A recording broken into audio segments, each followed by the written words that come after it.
വേണ്ട പോസ്റ്റ്മാൻ കൊണ്ട് തന്നതാ. എന്നാ ബാങ്കിൽ നിന്ന് ഹൗസ് ബോട്ടിന്റെ ജപ്തി നോട്ടീസാ. ഇന്നലെ രാത്രി നിന്റെ ഉറക്കം കളയണ്ടല്ലോ എന്നും കരുതിയാ തരാതിരുന്നത്. അതേതായാലും നന്നായി. 1,37,000 രൂപ 21-ാം തീയതി അടച്ചില്ലെങ്കിൽ ജപ്തി. ഗുഡ്. നിന്റെ ഈ കാശ് വല്ലതും ഉണ്ടോ? ഉണ്ട്. ഒലക്കേടെ മൂട്. കിട്ടുന്നതെല്ലാം കൊണ്ടുവന്ന് ഈ അടുപ്പത്തിട്ട് പോയിക്കല്ലേ 3 തീറ്റിക്കാൻ. നീ ഇതൊക്കെ പറയുകയും ചെയ്യും, നീ തന്നെ കാശ് ചെലവാക്കുകയും ചെയ്യും. എൻ്റെ ജാതകദോഷം. അല്ലെങ്കിൽ ഒരു കുടുംബം മുമ്പോട്ട് പോകണമെങ്കിൽ ഏതെങ്കിലും ഒരുത്തൻ്റെ ജീവിതം കോഞ്ഞാട്ടായേ പറ്റൂ. നമുക്ക് ഈ അടുക്കള അങ്ങ് പൂട്ടിയാലോ? നല്ല ഐഡിയ. അവന്മാരെ വെറുതെ തള്ളേക്കൊല്ലികളാക്കണ്ട. പയറ് വശന്നാ അവരെന്തും ചെയ്യും. ചേട്ടന്മാരും ബോണ്ടന്മാരും. ഗോപാ ഗോപാ, എന്താ ചക്കക്കൂട്ടം 3 കൂടെ ചുക്കിച്ചുളിഞ്ഞ് ചോക്ലേറ്റ് പോയ അണ്ണന്മാരെ പോലെ ഇരിക്കുന്നേ? നീ വന്നടാ, എന്റെ ചെവിയിൽ ഞാൻ പറഞ്ഞുതരാം. വാ. രാവിലെ സാഹിത്യം കേൾക്കാൻ താല്പര്യമല്ല. നിങ്ങളുടെ നേർച്ചമുട്ടനകത്തുണ്ടോ ഗോപാ? എന്നാടാ രാവിലെ ഒഴുകി? കപ്പ്യാരുടെ വീടും പറമ്പും നോക്കാൻ ഒരു പാർട്ടി വരുന്നുണ്ട്. കിട്ടണ വിലയ്ക്ക് കൊടുക്കാനാ കപ്പ്യാര് പറയുന്നേ. ഇന്നെന്തായാലും കപ്പ്യാര് കൊടുക്കും. അതെന്താ ഇന്ന് കപ്പ്യാര് കൊടുക്കുന്ന ദിവസം? അതെ, അതിനുള്ള അലാറം ഇപ്പടിക്കും. ആണോ?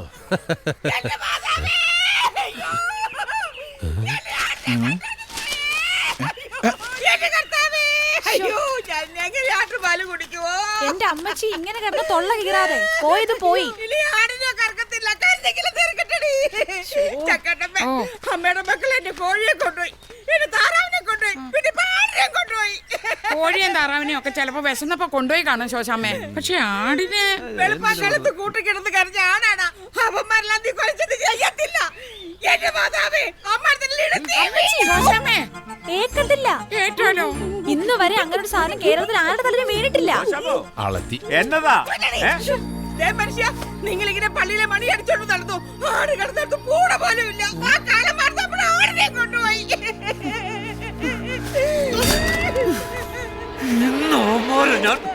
ഇന്നെന്തെങ്കിലും നടക്കും. ഒന്നും നടക്കില്ല. വായിച്ച് രസിക്കണല്ലേ? വായിച്ചോടാ, വായിച്ചോ. ഒന്നും അറിയാത്തവരെ പോലെ ഇരുന്ന് വായിച്ചങ്ങ് പഠിച്ചോ. പരീക്ഷ അങ്ങ് പോലീസ് സ്റ്റേഷനില്ല. നാളെ നിങ്ങളെ കൊണ്ട് ഇതുപോലെ തന്നെ ഞാൻ പത്രത്തിൽ വായിപ്പിക്കൂടാ. ആടിനെ കട്ടതിന് പോലീസ് പിടിച്ചെന്ന്. ഞാൻ ആരാണെന്ന് കാണിച്ചു തരാവടാ. ഇന്ന് ഉച്ചയ്ക്ക് മുമ്പ് നിങ്ങൾ എല്ലാവരും അകത്താ. നോക്കിക്കോ. കണ്ടോടോ ഞങ്ങൾ ആടിനെ മോഷിക്കുന്നത്? കണ്ടോടോ? കണ്ടില്ല. തന്റെ പെണ്ണുമ്പളക്ക് കഴുത്തിന് ചുറ്റുനാക്ക. അവര് നീട്ടി വിളിക്കാട്ട് ഞങ്ങളെ മെക്കെട്ടുകാരോടല്ലോ.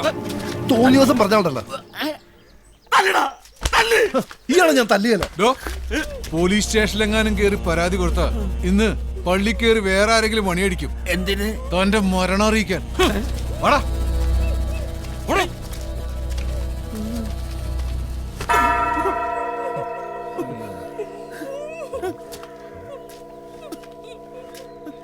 എനിക്കിതിനെ കുറിച്ചൊന്നും അറിയില്ല.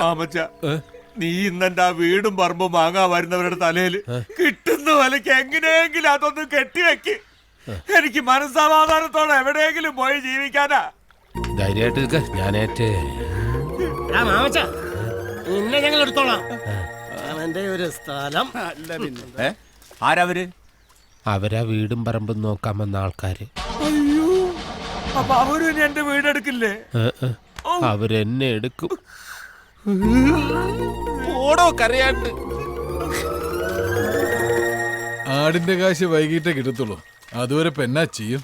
അതിനെന്നാന്ന് പണം കായ്ക്കുന്ന മരം ഇല്ലയോ കയ്യില്? പിടിച്ചു കുലുക്കുക, എടുക്കുക. ഏത് മരം? എടവേ SI ജോർജിന്റെ ഫോണുമായിട്ട് പോവുക, കാണിക്കുക, വരട്ടുക, ആവശ്യമുള്ള കാശ് മേടിച്ചു പോരുക. ഞാനിപ്പോ അങ്ങ് വിചാരിച്ചേ ഉള്ളൂ. ഓരോരോ ഭാഗ്യം വരുന്ന വഴികളെ. 2 അടിച്ചേച്ച് നേരെ സ്റ്റേഷനിലേക്ക് പോവാം. വാ. ആശാനെ, വക്കീല് തകർക്കുവാണല്ലോ. നെഹ്റു ട്രോഫി എത്തി. നാളെ ബോർഡ് മീറ്റിംഗാ. അതിനു മുമ്പേ നമ്മൾ അശോകൻ വക്കീൽ ട്രയൽ തുടങ്ങി വെച്ചാ.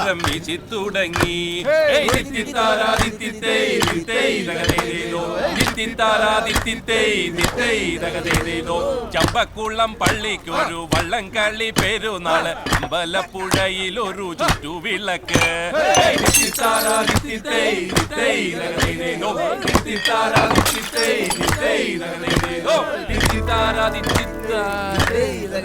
നല്ല രസം പിടിച്ച് വരുമായിരുന്നു.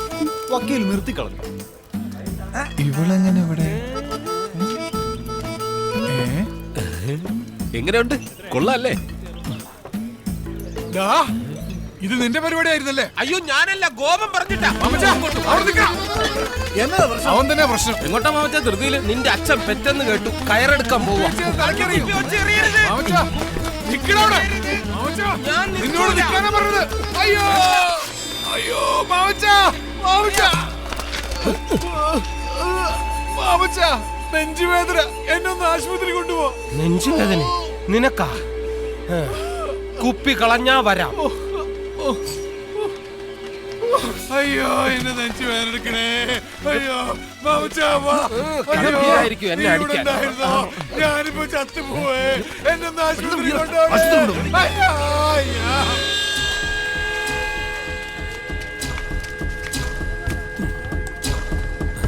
അറിഞ്ഞോ? ഇല്ല അറിഞ്ഞില്ലേ? ഇല്ലെന്നല്ലടാ പറഞ്ഞത്. ചക്കമണിയന് ഹാർട്ട് അറ്റാക്ക്. എപ്പോ? ഇപ്പോ. കർത്താവേ, അവ ഒരുത്ത ഒന്ന് പോയി കിട്ടിയ ബാക്കി രണ്ടെണ്ണം എന്നെ കൈക്കൊതുങ്ങും. ചായ കൂപ്പി പൊട്ടിക്കടാ.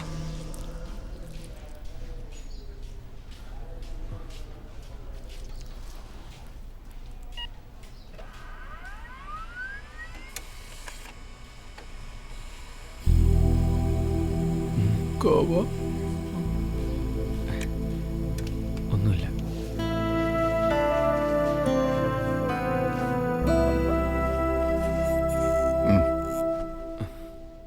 ചേട്ടൻ മദ്യപിക്കാറുണ്ടോ? സഞ്ചരിക്കുന്ന ഒരു കള്ള് ഷാപ്പാണ് ഡോക്ടർ. ഓ, അപ്പൊ അതാ കാര്യം. ഇന്നലെ കുറച്ച് ഓവറായി കാണും. അതിന്റെ ആഫ്റ്റർ എഫക്റ്റാ. ഇഞ്ചക്ഷൻ കൊടുത്തപ്പോഴേ പെയിൻ മാറി. ഗ്യാസിന്റെയാ, വേറെ പ്രത്യേകിച്ച് അസുഖമൊന്നും കാണുന്നില്ല. ഇല്ലേ? ഇല്ല. എന്റെ പൊന്നു ഡോക്ടറെ, ദൈവമായിട്ട് കയറ്റിയ ഗ്യാസാ. അത് ദയവായിട്ട് ഒരു ഹാർട്ട് അറ്റാക്ക് ആക്കി മാറ്റണം. അറ്റാക്കോ? അതെ. സ്വന്തമായിട്ട് വേലയെടുക്കാതെ ജീവിക്കുന്ന 3 ചേട്ടന്മാരാ. ഡോക്ടർക്ക് അറിയാമല്ലോ. ഇനി വേലയെടുക്കാതെ ജീവിച്ച ഹാർട്ട് അറ്റാക്ക് വന്ന് തട്ടിപ്പോവുന്നു. ചെറുതായിട്ടൊന്ന് വരട്ടി വിട്ടാ മതി. മരണഭയം ഏത് മനുഷ്യനെ മാറ്റും എന്നാണല്ലോ. ശരി, വിളിക്ക്. ഓ,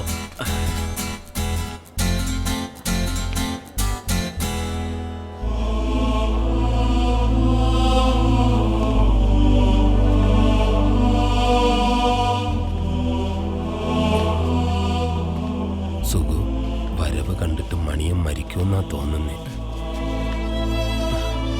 ചേട്ടാ, റിസൾട്ട് കിട്ടിയോടാ? കിട്ടി. ഹൃദയം മാറ്റിവെക്കേണ്ടി വരൂ. എന്തിനാ മാറ്റിവെക്കുന്നേ? പഴയ സ്ഥലത്ത് തന്നെ ഇരുന്ന എന്താ കുഴപ്പം? നിങ്ങൾ 3 പേരോടും ഡോക്ടർ അകത്തേക്ക് വരാൻ പറഞ്ഞു. നീ പേടിക്കണ്ട മണിയാ, മരിച്ചാലും ഞങ്ങളൊക്കെ നിന്റെ കൂടെ ഇല്ലേ? ഇത് പകരോ മാമച്ച? സൂക്ഷിച്ച്. അറിയിക്കേണ്ടവരെയൊക്കെ അറിയിക്കായിരുന്നു. വിറക് ഞാൻ ഓർഡർ ചെയ്യാം. ഇരിക്കെ. പതുക്കെ. എന്താ 3 പേർക്കും ജോലി? അങ്ങനെ പ്രത്യേകിച്ചൊന്നുമില്ല. സമയത്തിന് ഭക്ഷണം കഴിക്കാറുണ്ടോ? അതെങ്ങനെ, മോഷണം പതിവുണ്ടോ? അത് ഇവനാണ് വീട് നോക്കുന്നത്. നാണുണ്ടോ മിസ്റ്റർ?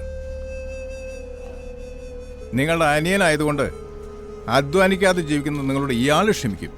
പക്ഷേ അസുഖങ്ങൾ ക്ഷമിക്കില്ല. അധ്വാനിക്കാത്തവരുടെ രക്തക്കുഴലുകളിൽ കൊളസ്ട്രോൾ അടിഞ്ഞുകൂടി ബ്ലോക്കാവും. നിങ്ങൾക്കുണ്ടായത് അതാണ്, മെറ്റബോളിക് സിൻഡ്രം. ഇതൊരു രോഗാവസ്ഥയാണ്.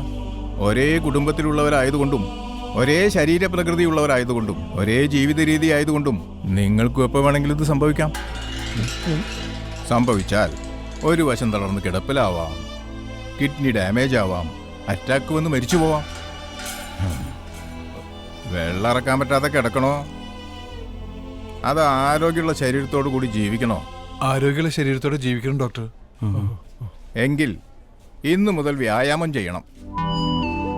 ശരീരം വയർക്കണം, അധ്വാനിക്കണം. ചെയ്യാൻ ഡോക്ടർ. ശരി, അടുത്ത മാസം 10-ാം തീയതി വന്ന് 3 പേരുടെയും ബ്ലഡ് ചെക്ക് ചെയ്യണം. ഓ, എന്നാ ഞങ്ങളങ്ങോട്ട് പതുക്കെ. ഡോക്ടർക്ക് ഫീസ് കൊടുത്തിട്ട് ഇപ്പോൾ വരെ. Thank you doctor. ഇതാണ് മെഡിക്കൽ എത്തിക്സ്. ഒരു കുടുംബം രക്ഷപ്പെട്ടു. Thank you.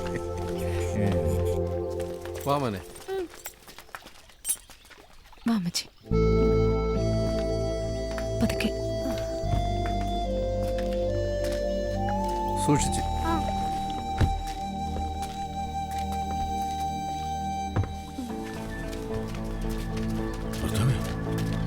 ഇവരെന്തിരിപ്പ് ഞെരിച്ചു പിടിച്ചും കൊണ്ട് വന്നു? അതാരും ഇല്ലടാ. അമ്മച്ചി സൂക്ഷിച്ചു. രാവിലെ പോണു. അമ്മച്ചി അമ്മച്ചി അമ്മച്ചി എവിടെ പോണു? അമ്മച്ചി ഇറങ്ങിക്കേ. ഫോട്ടോ എടുപ്പിക്കടാ. ഫോട്ടോ എടുപ്പിക്കടാ. എന്റെ അമ്മച്ചി ഇറക്കിവിട്ടില്ലേക്കുണ്ടല്ലോ. അമ്മച്ചി ഞാൻ കൊണ്ടുപോവാ. വയസ്സുകാലത്ത് അമ്മച്ചി കഷ്ടപ്പെടുന്ന കാണാൻ എനിക്ക് വയ്യ. ഞാൻ നോക്കിക്കോളാം. അമ്മച്ചി അവളങ്ങനെ പലതും പറയും. അമ്മച്ചി പോയ പിന്നെ എനിക്കാരാ? അയ്യോ പാവം, തനിച്ച് താമസിക്കുന്നതല്ലേ, എല്ലാത്തിനും സൗകര്യം. ഹൗസ് ബോട്ടിൽ പോകണ്ടല്ലോ. നിന്നൊക്കെ കാണിച്ചു തരാടി. അളിയാ അമ്മച്ചി ഇറക്കിവിടളിയാ. അമ്മച്ചി കുറച്ചാലൊക്കെ ഹാപ്പി ആയിട്ട് ഇരിക്കട്ടളിയാ. അമ്മച്ചി ഇറങ്ങമ്മച്ചി. മുദ്രപത്രത്തിൽ ഒപ്പിടാൻ വേണ്ടിട്ടായിരിക്കും അല്ലേടാ മോനെ അവന്റെ ഒരു സ്നേഹം. 6 ബ്ലോക്കിലുള്ള 3 ഏക്കർ അവിടെ കിടക്കട്ടെ. നിന്റെ അപ്പൻ സമ്പാദിച്ചാല് അത്രയെങ്കിലും നിന്റെ മോന് വേണ്ടടാ. ഫോട്ടോ എടുക്ക്. ഇങ്ങനൊരു സന്താനത്തിനാണല്ലോ ദൈവമേ എനിക്ക് നീ തന്നത്. എന്നാ ശരി അളിയാ.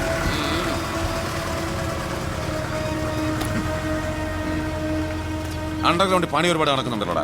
6 ബ്ലോക്കിൽ 3 ഏക്കർ വിൽക്കാൻ പോകുന്ന ഒരു അമ്മച്ചി എങ്ങനെ അറിഞ്ഞു? ആലപ്പുഴ വെച്ച് ലിസി ചേച്ചിയും ഗോപനും കൂടെ സംസാരിക്കുന്ന കണ്ടപ്പോഴേ ഞങ്ങൾ വിചാരിച്ച ഇത് കുരിയച്ചിട്ടുള്ള അവന്റെ അടുത്ത പണിയാണെന്ന്. ഉറപ്പല്ലേ? ഇത് ആ വഴിക്ക് തന്നെ വന്ന പണിയാ. ഞങ്ങൾക്കൊരു സംശയമില്ല. ഞങ്ങൾ ബോട്ടിലോട്ട് പോയിക്കോട്ടെ. നിനക്ക് എക്സ്ട്രാ എടുക്കണമായിരുന്നു. ആരില്ല അവിടെ. ഞാൻ അപ്പോഴേ എന്നോട് പറഞ്ഞില്ല ഇത് പണിയാവും. ഗോപനുള്ളത് കുരിയച്ചൻ കൊടുത്തോളൂ. അടുത്ത കണി വരുന്നുണ്ടല്ലോ. കുരിയച്ചോ. ആ മണിമലക്കാരാ, മണിമല പാപ്പൻ. അവിടെയൊക്കെ ഭയങ്കര ഫേമസാ. ഇടയ്ക്ക് വന്നിരുന്ന് കാറ്റുകൊള്ളാൻ കുട്ടനാട്ടിൽ കുറച്ച് പറമ്പ് വേണം. നമ്മുടെ 6 ബ്ലോക്കിലെ സ്ഥലം കണ്ടപ്പോ ഇവർക്കങ്ങ് ബോധിച്ചു. വില അങ്ങോട്ടും ഇല്ല ഇങ്ങോട്ടും ഇല്ല. കുരിയച്ചൻ പറഞ്ഞതിൽ കബൂലാക്കാം. ശരി, നീങ്ങന്ന്. എല്ലാം റെഡിയാണ്. വെയിറ്റ്. പിന്നെ ഇപ്പൊ പഴയ പോലെ അല്ല, കമ്മീഷൻ കൂട്ടി 3% ആക്കി. അതിൽ കുറയ്ക്കാൻ പറയരുത്. അങ്ങനെയാണെങ്കിൽ നമ്മൾ സംസാരിച്ചിട്ട് കാര്യമില്ല. 2% ആയാലും മതി. ഞാൻ സ്ഥലം വിൽക്കാൻ പോകുന്നതായിരുന്നു ഞാൻ ആരോടെങ്കിലും പറഞ്ഞു. അടിക്കരുത്. ഒരാളോട് പറഞ്ഞു. ആരോട്? ചക്ക ഗോപനോട്. പക്ഷെ അവൻ പറയേണ്ടവരോട് പറഞ്ഞു. ലിസിയോട്. സ്ഥലം വിൽക്കാൻ സമ്മതിച്ച അമ്മച്ചി ഒപ്പിടുന്നതിന് മുമ്പ് അവളങ്ങ് കൊണ്ടുപോയി. ഇപ്പൊ ഞാനും ഇപ്പൊ ഇതേ അവസ്ഥയിലാണ്. എന്റെ മൂന്നും പോയില്ലേ. അവൻ അവന്റെ അവസാനത്തെ കളിയാ കളിക്കുന്നേ. എന്റെ ജീവിതം തകർത്തു. ഇപ്പൊ എന്റെ കുടുംബവും. അവന്റെ അണ്ടം കീർന്നൊരു പണി ഞാൻ കൊടുക്കും. പിന്നെ അവൻ പൊങ്ങില്ല. ചെല്ലേ പോയി പറഞ്ഞേക്ക്. അങ്ങോട്ടോടെ പോണു. ഇവിടെ വാതിലടച്ചേക്കുന്ന ഒന്ന് തുറന്നു തരൂ. അവരറിയണ്ടേ. നിന്ന് ബോറടിച്ചോ? ആ സ്ഥലം വിറ്റുപോയി കേട്ടോ. കമ്മീഷനും കിട്ടി. എന്നാലും ജലജ ചേച്ചിയെ ഷാപ്പിൽ കൊണ്ട് നിർത്തിയത് കഷ്ടായി. അമ്പലത്തെ കൊണ്ട് നിർത്തിയിട്ട് കാര്യമില്ലല്ലോ. മൂപ്പര ആ ഏരിയയിലേക്ക് പോകാറ് പോലും ഇല്ല. എല്ലാ ദിവസവും വരുന്ന ഒരേ ഒരു സ്ഥലം ഷാപ്പ. ഇവിടെ വെച്ചാകുമ്പോൾ അവർ തമ്മിൽ കാണും. വീണ്ടും വീണ്ടും ജലജ ചേച്ചിയെ കാണുമ്പോൾ അവർ സുന്ദരിയാണെന്ന് മൂപ്പർക്ക് തോന്നും. അതോടെ ഒരാളുടെ കാര്യത്തിൽ തീരുമാനവും. അതുപോരല്ലോ, പിന്നെ നിൽക്കല്ലേ 2 പുലികള്. അവരെയും പൂട്ടാനുള്ള വഴികൾ ഞാൻ ആലോചിച്ച് വെച്ചിട്ടുണ്ട്. അതിന്റെ തുടക്കമായിട്ട് അകത്ത് എന്റെ ചെലവിൽ കള്ളൂടി കണക്കുക. അതെ, ഞാൻ പിന്നെ വിളിക്കാം കേട്ടോ. ശരി.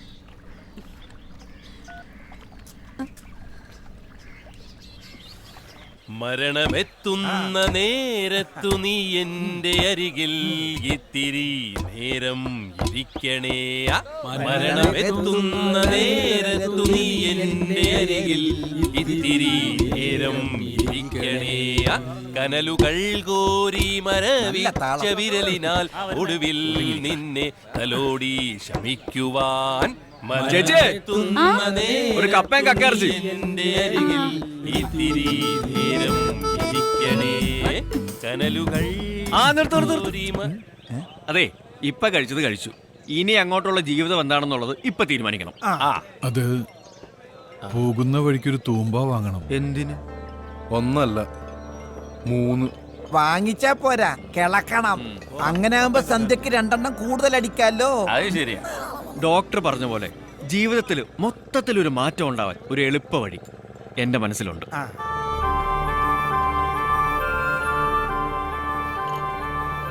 നീ ധൈര്യമായിട്ട് പറടാ. നാളെ ബോട്ട് ക്ലബിന്റെ ജനറൽ ബോഡിയാ. ഇത്തവണ നെഹ്റു ട്രോഫിക്കുള്ള തുഴച്ചിൽ ടീമില് ഇവര് 3 പേരും ചേരണമെന്നാണ് എന്റെ അഭിപ്രായം. ഉഗ്രൻ ഐഡിയ. ഒന്നും ആലോചിക്കാനില്ല, അങ്ങ് സമ്മതിച്ചേച്ചാ മതി. ട്രയൽ തുടങ്ങിയാ പിന്നെ ക്യാമ്പ് ഇടും. ക്യാമ്പ് തുടങ്ങിക്കഴിഞ്ഞാൽ 45 ദിവസം കൊണ്ട് സംഗതി ഉഷാറാവും.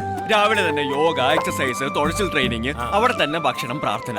പുറത്തിറങ്ങുമ്പോ ലൈഫ് തന്നെ മാറിപ്പോകും. ഒരു ഗ്ലാസ് അടിക്കണമെന്ന് വെച്ചാൽ പോലും നടക്കത്തില്ല. എടാ 1.5 മാസം കഴിക്കാതിരുന്നാൽ ഒരാഴ്ച മുഴുവനും കഴിക്കാനുള്ള ലൈസൻസ് കിട്ടും. ഇത്തവണ മണിയൻ ക്യാപ്റ്റൻ ആവണമെന്നാണ് എന്റെ ആഗ്രഹം. ഇവര് 3 പേരുള്ള ടീം നെഹ്റു ട്രോഫി ആയിട്ട് ഈ കരയിൽ വന്ന് ഇറങ്ങിയ ഇവരുണ്ടാക്കി വെച്ച ചീത്തപ്പേരെല്ലാം അതോടെ തീരും.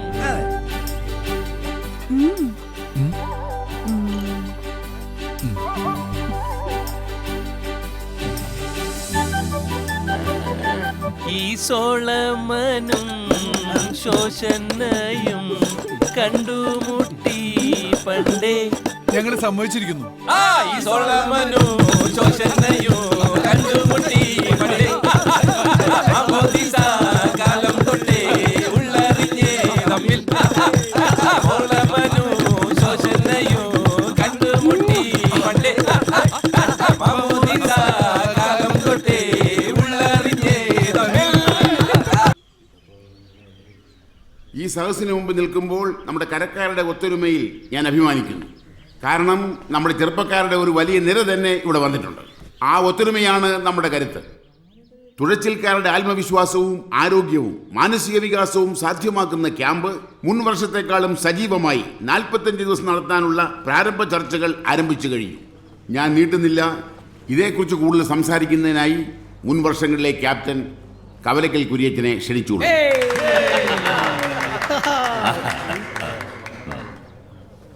പ്രിയപ്പെട്ടവരെ, ഒരു ജലോത്സവത്തിനുള്ള തയ്യാറെടുപ്പ് നമ്മളും തുടങ്ങാണ്. ഓളപ്പരപ്പുകളിൽ നമ്മൾ തീർത്ത വിജയത്തിൻ്റെ വിസ്മയ കുതിപ്പുകളെ നമുക്ക് മറക്കാം. കാരണം ഓരോ മത്സരവും ഓരോ വിജയവും പുതിയതാണ്.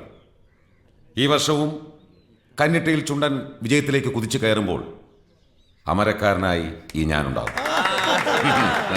കുര്യച്ചോ, ഇത്തവണയും കുര്യച്ചൻ തന്നെയാണ് ക്യാപ്റ്റൻ എന്ന് കുര്യച്ചൻ തന്നെ അങ്ങ് തീരുമാനിച്ചാ മതിയോ? കപ്പ്യാരി പള്ളിയെ മണി അടിച്ചാ മതി, കുര്യച്ചനെ മണി അടിക്കണ്ട. എല്ലാവരും നിശബ്ദരായിരിക്കണം. മുൻ വർഷങ്ങളിൽ എന്നെ ഏകകണ്ഠമായി തെരഞ്ഞെടുത്തിട്ടുണ്ട്. ആ സ്വാതന്ത്ര്യത്തിൽ പറഞ്ഞാണ്. ഖേദപൂർവ്വം ഞാൻ എൻ്റെ വാക്കുകൾ പിൻവലിക്കുന്നു. ഒരു അഭിഭാഷകൻ എന്നുള്ള നിലയ്ക്ക് എനിക്ക് പറയാനുള്ളത്, സ്വഭാവ ദൂഷ്യത്തിന്റെ പേരിൽ പാർട്ടിയിൽ നിന്ന് പുറത്താക്കപ്പെടുകയും പോലീസ് കേസിൽ വരെ പ്രതിയാവുകയും ചെയ്ത കുര്യച്ചൻ ഇത്തവണ ക്യാപ്റ്റൻ സ്ഥാനത്ത് നിന്ന് സ്വയം മാറി നിൽക്കണമെന്നാണ്. അതെ, സെക്രട്ടറി എന്താണെന്നും മിണ്ടാത്തത്? അശോകൻ വക്കീൽ പറഞ്ഞതിൻ്റെ യുക്തിയും സത്യവും നമുക്കും അറിയുള്ളതിനാൽ എൻ്റെയും അഭിപ്രായം അത് തന്നെയാണ്. കുര്യച്ചന് എന്തെങ്കിലും പറയാനുണ്ടോ? ഒന്നും പറയാനില്ല. ഇത്തവണ ചക്കാട്ടുതറയിൽ മണിയനെ ക്യാപ്റ്റൻ ആക്കണമെന്നാണ് എന്റെ അഭിപ്രായം. അതെ, ചക്കമണിയൻ ക്യാപ്റ്റൻ ആയാൽ ചക്ക വിജയനും ചക്ക സുഖവും മണിയൻ ആത്മവിശ്വാസം പകരാൻ ഒപ്പം ഉണ്ടാവും. അത് ക്ലബിന് ഗുണകരമാകും. മണിയനെ അനുകൂലിക്കുന്നവർക്ക് കൈപൊക്കാം. ഭൂരിപക്ഷം മണിയനെ അനുകൂലിക്കുന്നതിനാൽ നമുക്ക് അങ്ങനെ തന്നെ തീരുമാനിക്കാം.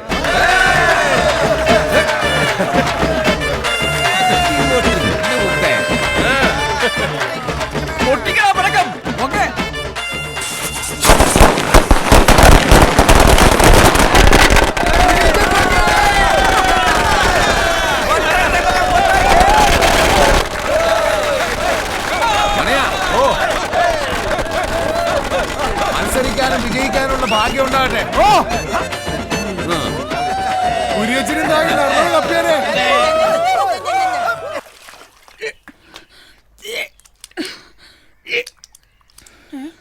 എന്താടി മനുഷ്യ തെണ്ണി ഛർദിക്കുന്നു. അത് രാവിലെ തന്നെ കപ്പ കഴിച്ചിട്ട് ഗ്യാസ് കയറിയതായിരിക്കും. കപ്പക്ക് ഇത്രയും ഗ്യാസോ? ആശുപത്രി പോണോടി? വേണ്ട, ആളിപ്പോ വരും. ആര്? ആരാടി വരുന്നേ? അത് ശോശാമ്മോ, അതാരാ? ശോശാമ്മ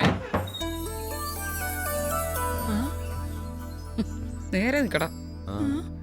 കൊച്ചിരാണിയെ വിളിക്ക്. എന്നാത്തിനാ വിളിക്ക്? എന്നെ ചക്കാട്ടമ്മ എല്ലാരും കൂടെ എന്നാടാ കാര്യം പറ. അത് നിങ്ങളെ ഞാൻ തല്ലത്തില്ലെന്ന് പണ്ടേ പറയുമായിരുന്നില്ല. കാരണം എന്നായാലും നിങ്ങൾ എന്റെ അമ്മായച്ചനാവുന്നുള്ള കാര്യം എനിക്ക് ഉറപ്പായിരുന്നു. അമ്മായിയച്ഛനാ? ആരുടെ അമ്മായിയച്ഛൻ? എന്റെ. ഇറങ്ങി പോടാ. ചക്കാട്ടമ്മേ, മോനെ വിളിച്ചോണ്ട് പോ. അപ്പാ, അവരെ എങ്ങനെ ഇറക്കി വിടാൻ പറ്റത്തില്ല. അപ്പനും അമ്മച്ചും എന്നോട് ക്ഷമിക്കണം. ഞാൻ ഛർദ്ദിച്ചത് ഗ്യാസ് കയറിയിട്ടല്ല. കൊച്ചുറാണി എന്തായാലും അപ്പനില്ലാത്തൊരു കൊച്ചിനെ പ്രസവിക്കരുതെന്ന് എനിക്ക് നിർബന്ധമുണ്ട്.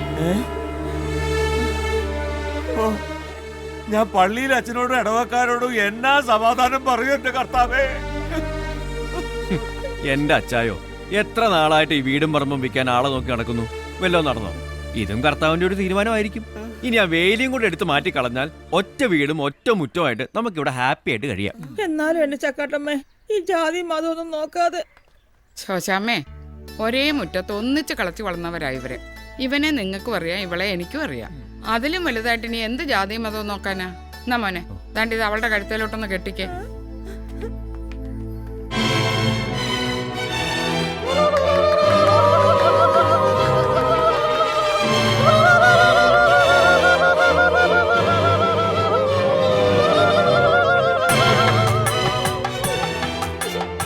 ആ വലതുകാല് വെച്ച് അകത്തോട്ട് കയറിക്കോ. ഇനിയിപ്പോ ഇവൻ അങ്ങോട്ട് വിടണ്ട. അവിടെ ആള് കൂടിയത് കൊണ്ട് കിടക്കാൻ സ്ഥലവും ഇല്ല, മുറിയില്ല. ഇനിയിപ്പോ ഇതെല്ലാം അവന്റെ കൂടെ ആണല്ലോ. ഇപ്പൊ സമയം കളയണ്ട, അകത്തോട്ട് കയറിക്കോളൂ. ചെല്, സ്വന്തം വീട് പോലെ കരുതിക്കോണേ. ആ ശോശാമ്മടുത്തേ, അവന് കരിമീൻ വലിയ ഇഷ്ടമാ. എനിക്കറിയാം, മുളകിട്ട കറിയല്ലേ. അത് തന്നെ. ഉച്ചതിരിഞ്ഞ് രണ്ടിനെയും വിരുന്നിന് അങ്ങോട്ട് വിട്ടേക്കണം. അത് തന്നെ. ഞങ്ങള് പോവാ. വാ മദറേ, ആ കാര്യം ഓക്കെ. ടാറ്റാ.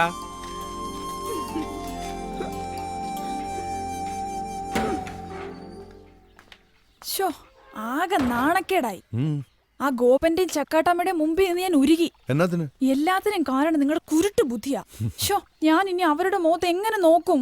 നമ്മൾ പ്രേമത്തിലാണ് കല്യാണം കഴിക്കണമെന്നൊക്കെ നിന്റെ അപ്പൻ കപ്പ്യാരോട് പറഞ്ഞ അങ്ങേ രാഗത്തെ കുറിച്ചാവും. അതെയോ? പിന്നെ നിന്റെ അമ്മച്ചിയുടെ നാക്കേ മൈക്ക് സെറ്റ് വെച്ച് പോലാവും. ഇത് പരിഹരിക്കാൻ ഒറ്റ മാർഗേ ഉള്ളൂ, വ്യാജഗർഭം. ഇന്ന് നമ്മുടെ ആദ്യ പകല. അതൊക്കെ എവിടെ നിക്കട്ടെ, അതിനു മുമ്പ് എന്റെ തലയെ തൊട്ട് സത്യം ചെയ്യണം. എന്ത്? ജലജ ചേച്ചി, രമണി ചേച്ചിയൊക്കെ അവരുടെ ഭർത്താക്കന്മാരെ കൊണ്ട് സത്യം ചെയ്യിച്ചു. എന്നത്? എന്റെ തലയെ കൈവച്ച് ഇനി തല്ലുണ്ടാക്കാനും കൊള്ളരുതായ്മകൾ ചെയ്യാനും പോകത്തില്ല എന്ന് സത്യം ചെയ്യും. സത്യം.